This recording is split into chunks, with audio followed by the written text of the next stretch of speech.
She absolutely adored her children. This beautiful woman, who was a good friend of mine, is no longer with us.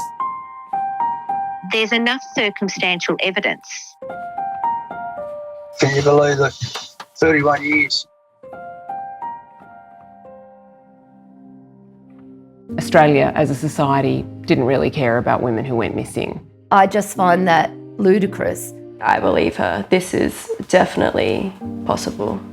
There's a powerful case of foul play. We just can't believe these little one-off stories that loving mothers of young children just walk out the door.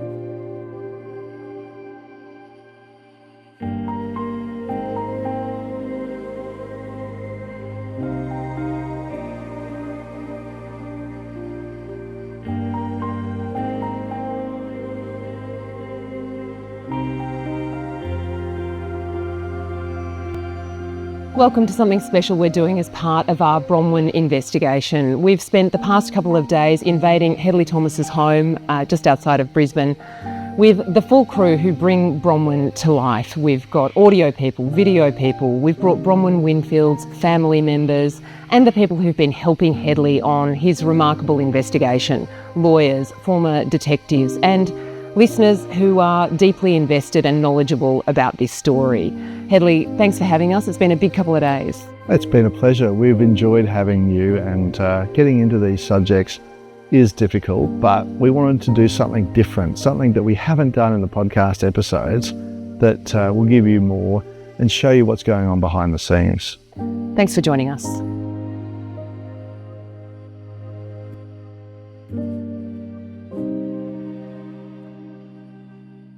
Well, welcome to Hedley's home. And thank you, Hedley, for having us. It's a discussion about how far we've come in this quite remarkable journey that we've all been on together.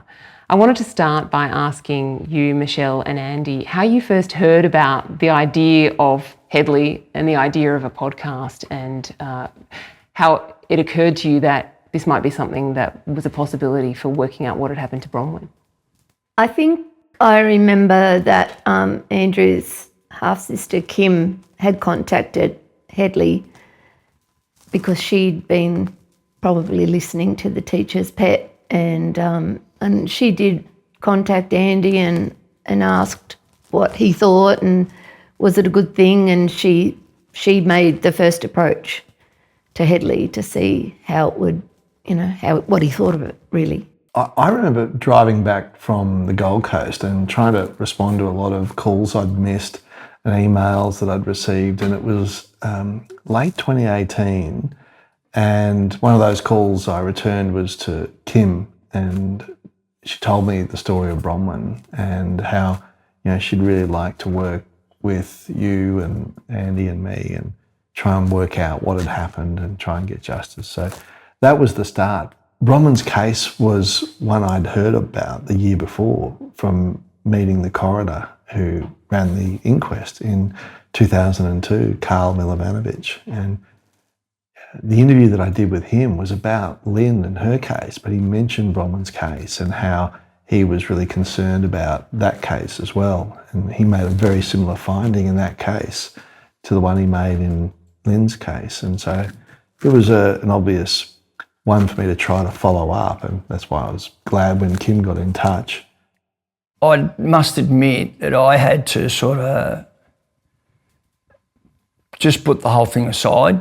After a while, I dealt with so many different members of the police service, and it was just forever just felt like it was falling on deaf ears.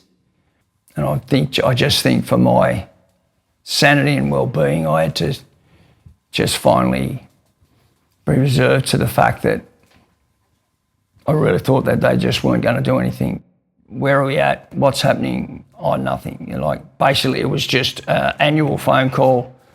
Oh, no, mate, I've checked to see if you tried to use a bank account or a Medicare card. No action. Sorry, that's all I can give you. And then 12 months had passed. Now it's next, same phone call, same phone call, same phone call. So you just got to this point where I wouldn't say that I ever got to that point where I'd given up, but I was just hitting my head against the brick wall for so long that you just sort of had to let it rest, and, you know, finally I'd stop ringing and just hope, and then we'd discuss something, or we'd look at each other when we heard something about a case, so we thought, oh, maybe that's worth a phone call, you know. But been quite harrowing, actually, the grind to try and get any action. So obviously with the teacher's pet and hearing that come to fruition was a massive sort of like how would you say, it's like a new lease of life. Here we go. We might actually get somewhere when we first heard from Headley. There's a lot of people out there, there's a lot of families out there with missing family members that are worse off than the situation we find ourselves in at this current time, you know. I only heard about it Father's Day last year, and that was the first time I met Kim, and Kim told us all about it. And when I first heard about it, I thought it was a terrible idea, just basically because she's been missing for so long and nothing had been done for 30 years at that stage. So I didn't want there to be false hope. I didn't want there to be so much more time and effort, you know, to be wasted on something that's so close to home.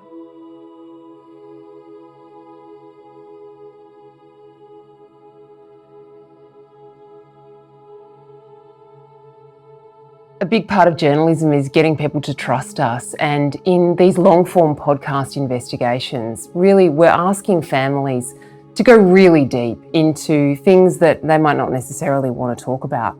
It really does open the door to conversations that a lot of families wouldn't want to have. Maddie's been this wise, calm, neutral voice throughout the investigation. I don't know how she manages to balance being a really young person in this very adult story, a very dark story, while also keeping the peace in her family, keeping Headley on track and being the voice of reason. When I met Maddie at her Auntie Megan's place in Palm Beach on the Northern Beaches, it was still about 9 months before the first episode of Bronwyn. And you know, here's this kid, she was 20 years old, and I didn't know why she was actually there with her Auntie Megan. I was there to talk to Bronwyn's cousin. But I realised really soon that Maddie had a lot of knowledge about this case. She had great skills in organising the files. She'd spent a lot of time reading the documents, reading the evidence and the witness statements. So she must have decided that, having thought it was a bad idea in the beginning, she wanted to just double check that and understand more about this case that she'd heard so much of over the previous 10 or so years since she was a kid.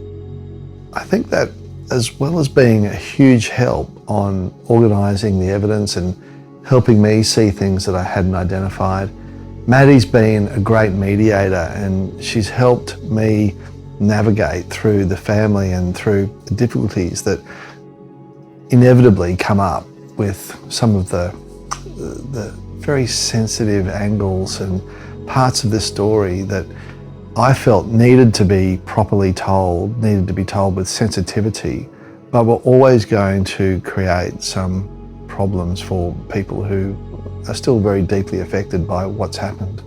My wife Ruth and I care about Maddie, and when she visits, we always have fun, and she tells us some hilarious story, something that's happened in her life or at her favourite pub, the Newey in Newport, and yeah, she's a really good person.